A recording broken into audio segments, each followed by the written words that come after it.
Konnichiwa, and welcome to the 121st podcast of the Rowan County Anime Group. My name is Robert Cloud, co-president of this club. Today, during this particular podcast, I'm going to talk about what's been going on with me and do some reviews of some anime. I have recently watched an anime called Mole Driver. This was released over here in the United States by Pioneer, which later on became Geneon, which later on Geneon, unfortunately, ran into financial problems, and I don't really know if Geneon's still around or not. I do visit the Geneon website, but I think it's basically a low-grade business now. It's not as big as it used to be, and I think Funimation pretty well absorbed most of the stuff that Geneon was putting out anyway. Recommended age for Mole Driver. I would suggest for 16 up. There is nudity in it. As far as the story, I'd say it's a B plus story.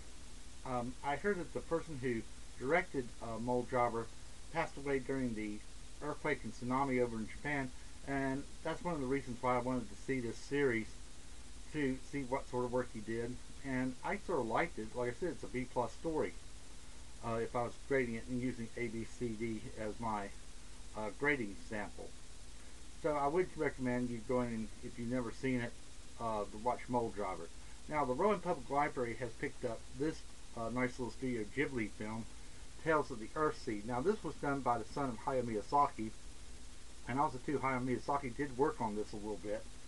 During the production, I heard there was a disagreement between the way the story was done and stuff from Hayao Miyazaki, and I think that the disagreement was overblown. I think somebody caught, it's like the old saying goes, when you go fishing, you catch a small fish, and next thing you know, you got a shark.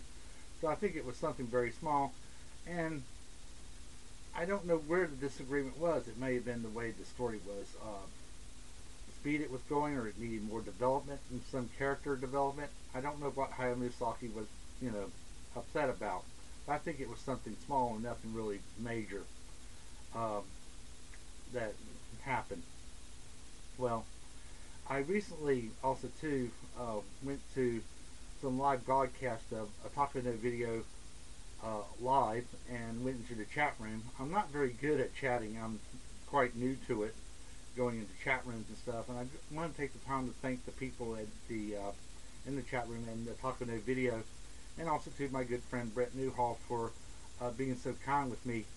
And please forgive me for all the misspellings and stuff. Like I said, I'm very new with that. And thank you very much for a nice time this past weekend. Well, our next meeting, well, let's backtrack just a little bit.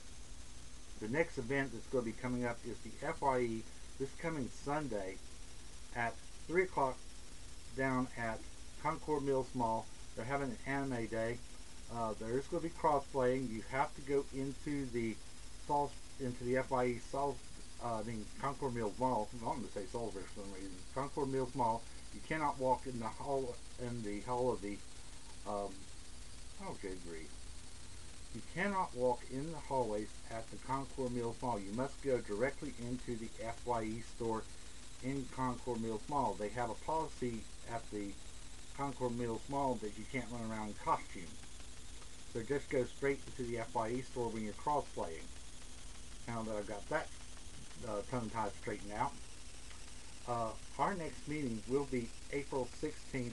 Meets in front of the Books A Million at 5 o'clock. At 5:30, we're going over to a person's home to watch Beck the Mongolian Chop Squad. Now, Beck has a very nice little history. He's got a wonderful voice cast. Greg Ayers is in it. Justin Cook did an outstanding job in this animated series. And we highly recommend, if you've never seen Beck, to come and join us and watch it with us.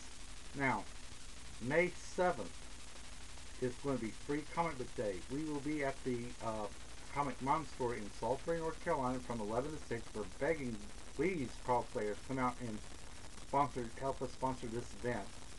It's a great time to go cosplay during Free Comic Book Day. Like I said, 11 to 6 on May 7th. Now, on May 14th, we will be celebrating Asian Heritage Month, and we'll be having a picnic. We've got to wait till about April the April 16th to find out if co-president Tim Will got the place or not, and more information will be coming up about that event. Now, May 19th, meet us in front of the Books a Million at 5 o'clock at 5:30. We will go over and watch Title Line Blue, which was put out by Bandai Entertainment.